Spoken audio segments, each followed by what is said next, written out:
अतिथि का आदर। कभी क्षेत्रपुर नामक गांव में सर्पानंद नामक एक भाग्यवान रहता था। वह अतिथियों का आदर सत्कार करता था और बड़े ही प्रेम से उनकी आवश्यकताएं पूरी करता था। उसका प्रबल विश्वास था कि उसके समान अतिथियों का आदर करने वाला कोई और है ही नहीं। जो भी अतिथि आते थे, सर्पानंद की प्रशंसा करने के बाद ही लौटते थे। इस पर उसे बड़ी ही खुशी होती थी। किंतु एक बार गोपाल ने अतिथि सत्कार पाने के बाद कहा, श्रीपुर के रंगनाथ के बाद अतिथि सत्कार में किसी का नाम बताना हो तो आप ही का नाम बताया जाएगा। श्रीपुर के रंगनाथ को अतिथि सत्कार में सर्वप्रथम कहकर गोपाल ने उसके मन को दुख पहुंचाया। मन ही मन दुखी होते हुए उसने गोपाल से पूछा, ये रंगनाथ कौन है? उनकी विशिष्टता क्या है? आश्चर्य में डूबे गोपाल ने कहा, क्या आपको रंगनाथ के बारे में कुछ भी मालूम नहीं? अतिथि सत्कार में उनकी बराबरी का कोई है ही नहीं। उनकी विशिष्टता शब्दों में गूंथी नहीं जा सकती। एक बार श्रीपुर हो आइए, आप स्वयं जान जाएंगे। सर्पानंद से रहा नहीं गया। दूसरे ही दिन वह निकल पड़ा और श्रीपुर पहुंचा। पता लगाकर रंगनाथ के घर गया। रंगनाथ का छोटा सा खपरेलों का घर था। बाहर चबूतरे पर ही वह बैठा हुआ था। सर्पानंद को देखते ही उसने बातें की और विवरण जाना। सर्पानंद ने अपने बारे में सच्चाई छिपाई और अपने को हीरों का व्यापारी बताया। हीरे बेचने हो तो शंभुनाथ के घर जाइए, वे ऐसा इंतजाम करेंगे जिससे आपको अधिकाधिक लाभ होगा। आपके हीरों को अच्छी कीमत मिलेगी। हीरों का मूल्य औकने में उनकी बराबरी का कोई है ही नहीं, रंगनाथ ने सलाह दी। सर्पानंद ने फौरन पूछा, आपका अतिथि बनकर रहूं तो आपको कोई एतराज तो नहीं है न? महाशय, देखने में आप बहुत बड़े आदमी लग रहे हैं। मैं तो गरीब है, मैं यथोचित स्वागत सत्कार नहीं कर पाऊंगा। अपनी अशक्तता जताते हुए रंगनाथ ने कहा, मैं आप ही के घर में रहना चाहता हूं। मेरा आपके यहाँ रहना पसंद नहीं हो तो बता दीजिए, मैं शंभुनाथ के घर ठहरूंगा, सर्पानंद ने कहा। रंगनाथ ने तुरंत सर्पानंद को सादर अंदर बुलाया और पिछवाड़े में ले जाकर पाँव धोने के लिए पानी दिया। थोड़ी ही देर में रंगनाथ की पत्नी ने भोजन का प्रबंध किया। पकवान नहीं थे पर पदार्थ रुचिकर थे। भोजन करने के बाद सर्पानंद ने शंभुनाथ के घर जाने की अपनी इच्छा प्रकट की। किंतु रंगनाथ ने मना करते हुए कहा, आप तो मेरे ही घर रहना चाहते हैं। आज के दिन मेरे घर में आपका आदर सम्मान होगा, बाद ही आप कहीं और जा सकेंगे। सर्पानंद की समझ में नहीं आया कि पूरा दिन यहीं कैसे रह सकूंगा। उसने सोचा, रंगनाथ का अतिथि सत्कार तो बिल्कुल ही साधारण है। अपने घर में जो अतिथि आते हैं उनके लिए अनेकों पकवान बनवाता है और प्रेम से खिलाता हूं। किंतु गोपाल को रंगनाथ का अतिथि सत्कार ही क्यों सर्वश्रेष्ठ लगा। वह इसी सोच में मग्न हो गया। तब रंगनाथ के परिवार के सब सदस्य वहां आए। वहां उपस्थित सदस्यों में रंगनाथ की पत्नी, उसके बच्चे और उसका भाई भी था। उन सबने सर्पानंद से क्षेत्रपुर की विशेषताओं के बारे में पूछा। उसने जो कुछ कहा बड़ी श्रद्धा से सुना।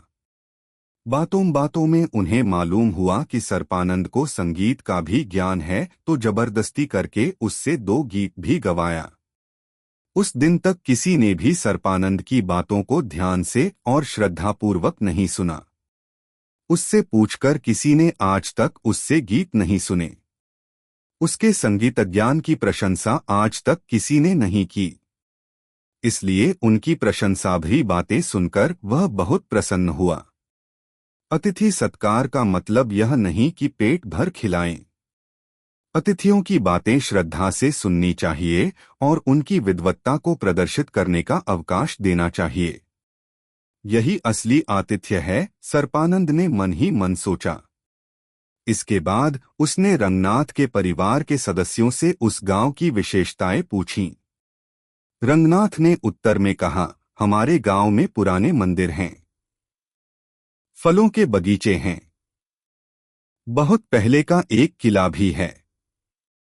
आपको अगर इन्हें देखने में कोई अभिरुचि हो तो बताइए, हमारे बच्चे आपको घुमा ले आएंगे। किंतु आप अवश्य ही थक जाएंगे, क्योंकि बहुत दूर चलना होगा। सर्पानंद को सचमुच गांव देखने का कोई इरादा नहीं था, इसलिए उसने थकावट का बहाना बनाया और उनसे पूछकर जाना कि वे किन किन विद्याओं में प्रवीण हैं। रंगनाथ चित्रकार है, वह अच्छी तस्वीरें बना सकता है। उसकी पत्नी बहुत अच्छा गाती है। भाई कविता सुना सकता है। बच्चे मिट्टी से सुंदर गुड़िया बना सकते हैं। सर्पानंद ने अपनी इच्छा जाहिर की कि मैं सबकी दक्षता देखना चाहूंगा। रंगनाथ ने उसकी इच्छा को टालने के उद्देश्य से कहा, आपकी थकावट अभी तक दूर नहीं हुई, इसलिए आपको तंग करना अच्छा नहीं। आज आप पूरा विश्राम कीजिए। फिर भी सर्पानंद ने जब जोर दिया तो रंगनाथ ने कहा, हमारे घर के सबों को आप बहुत ही अच्छे लगे। हमारी इच्छा है कि आप थोड़े दिन और हमारे घर में रहें। हम रोजवार अपनी अपनी विद्याओं का प्रदर्शन करेंगे। हाँ, जब तक ये कार्यक्रम पूरे नहीं होते तब तक आपको हमारे ही घर में रहना होगा। सर्पानंद उनके इस प्रस्ताव पर बहुत प्रसन्न हुआ। उसे अब मालूम हुआ कि अतिथि को अपने बारे में बताने के लिए गृहस्थी को कैसे पेश आना चाहिए। उसने निर्णय किया कि आगे से मैं भी अपने बारे में अतिथियों से कुछ नहीं बताऊंगा।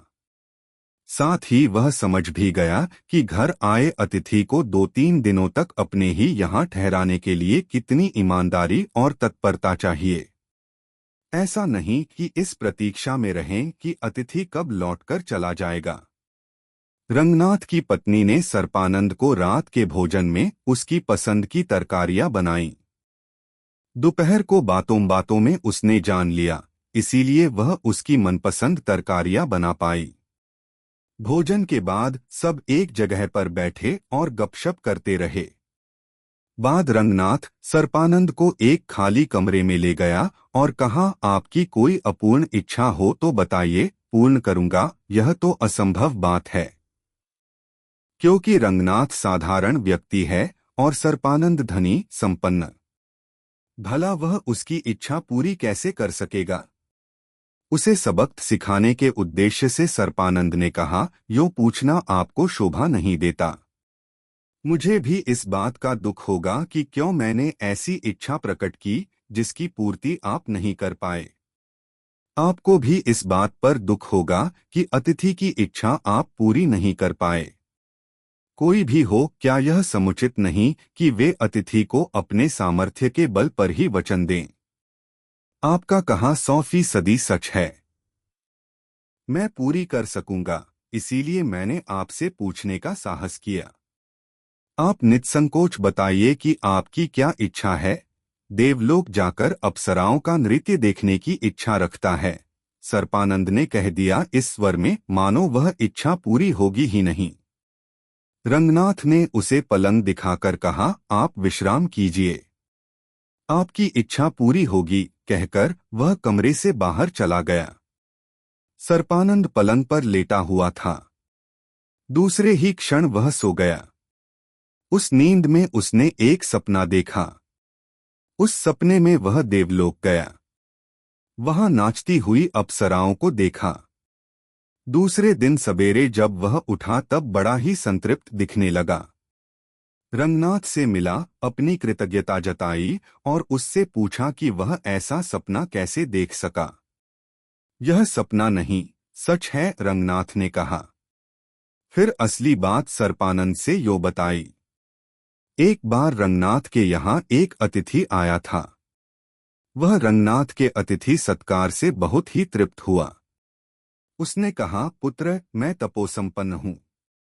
मेरी प्रबल इच्छा है कि अपनी तपस्या का एक अंश किसी को समर्पित करूं। अपनी तपोशक्ति का एक भाग किसी उत्तम मनुष्य को दूं। आज वह उत्तम मनुष्य मिल गया। मेरी इच्छा साकार होने जा रही है। आज से हर दिन तुम्हारी एक इच्छा अवश्य पूरी होती रहेगी, चाहे वह कितनी ही असाध्य क्यों न लगे। तुम इस वर से असीम संपत्ति का वारिस बनकर सदा इसी प्रकार अतिथियों का आदर सत्कार करते रहो और सुखी रहो। रंगनाथ तपस्वी की बातों से खुश न होते हुए कहने लगा, स्वामी, यह मेरा भाग्य है कि आप मेरे घर पधारे। आपका यह वर खतरनाक है, क्योंकि इच्छा मन से संबंधित है। मन को काबू में रखना कठिन है।